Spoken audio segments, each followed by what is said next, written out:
Alors, mon nom est Nancy Erlange. Je vis au Québec. Je vis depuis le début de la pandémie dans les Laurentides. Alors, j'ai bien de la chance au bord d'un lac entouré de forêts.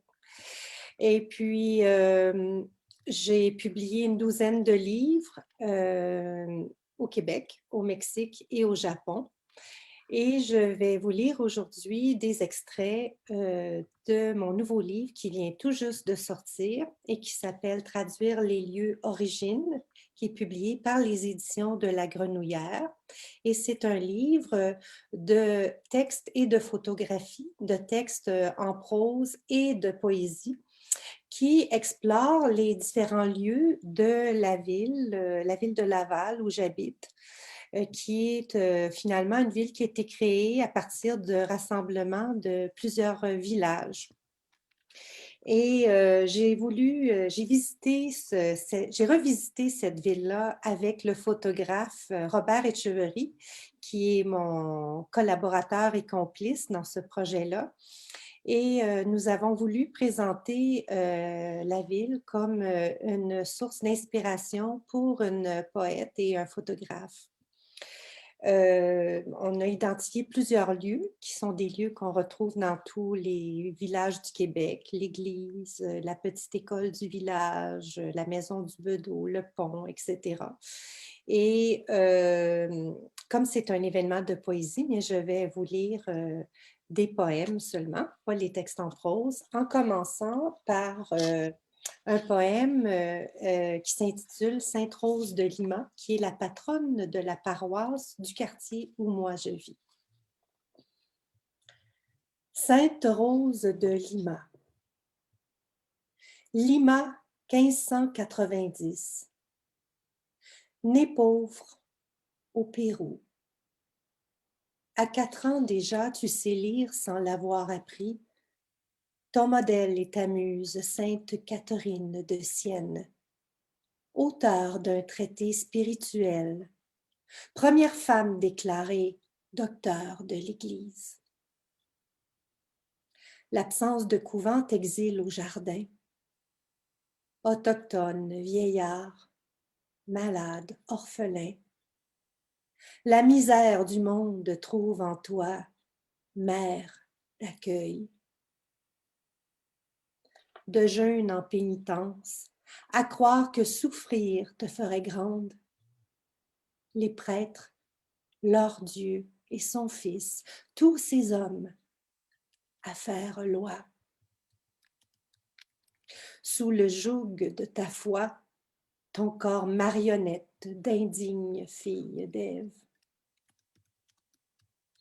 À une autre époque, aurais-tu trouvé exutoire au feu dont tu brûlais, en couchant sur papier, comme je le fais, ce noyau noir en toi préservé, ce charbon qui cherchait son habit de lumière.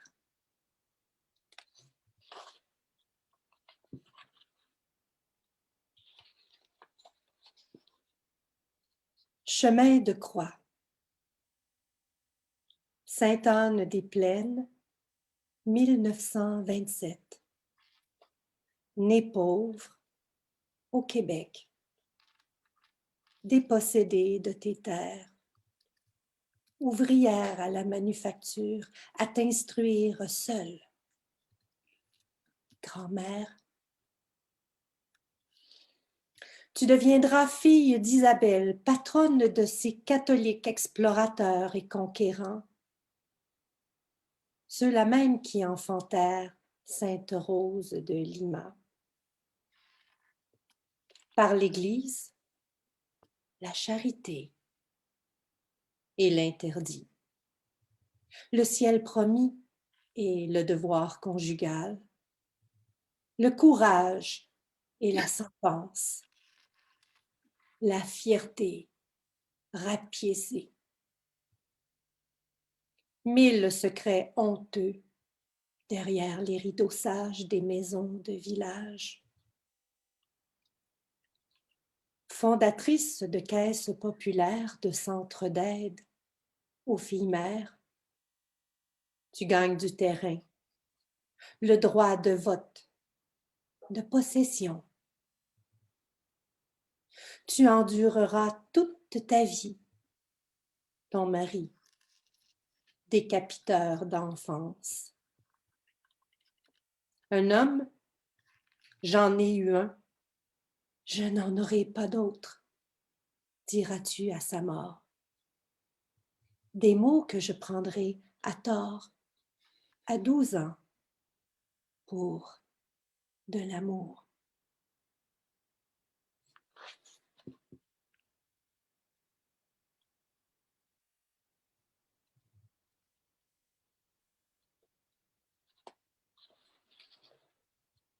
Langueur riveraine. Lancée migratoire des oies, moisson de vacanciers, à la saison belle du fleuve remonte de la mer des indolences océanes. Le bras de l'été passé à la taille de juillet, stridulation longiligne des cigales, les régates chahutent l'onde, le calme niché dans les hautes herbes. Soleil émietté sur le babil de l'eau, à déambuler tranquille jusqu'à la brunante. Ô ce coin de rêve, à l'orée des clapotis, corridor de soupirs, rive de feuillage, l'heure filine s'étire. Foin craquant des canicules, havre de fraîcheur des berges, nuit d'éternité, quand le vent, dans les arbres, joue du violoncelle. En retrait des balcons, courtisanes derrière l'éventail, les maisons s'épient l'une l'autre.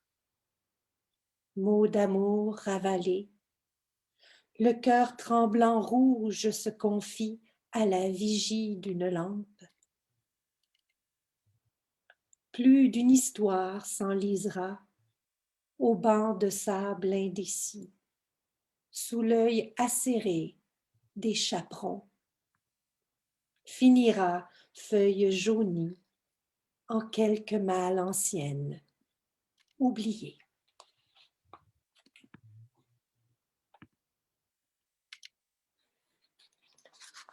Un dernier poème que je dédie à tous les poètes qui participent à cet événement. La chambre des racines.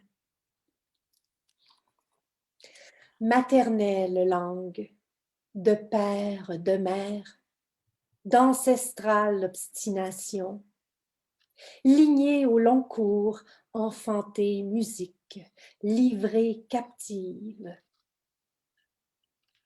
Engrangée, les mots semences me vrillent, me font vibrer, me traversent et m'habitent, ma culture, cette racine d'où surgissent des feuilles.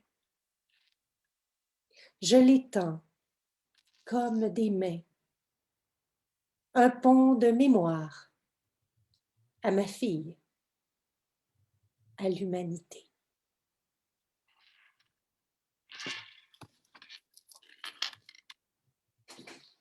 Merci pour la belle invitation et je passe maintenant la parole à Clara Calvet.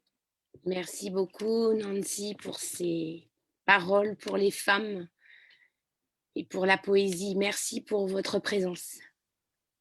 C'est un plaisir. On va donc écouter Clara Calvet. Bonsoir. Clara Calvet, c'est à vous, nous vous écoutons. Bonsoir. Bonsoir.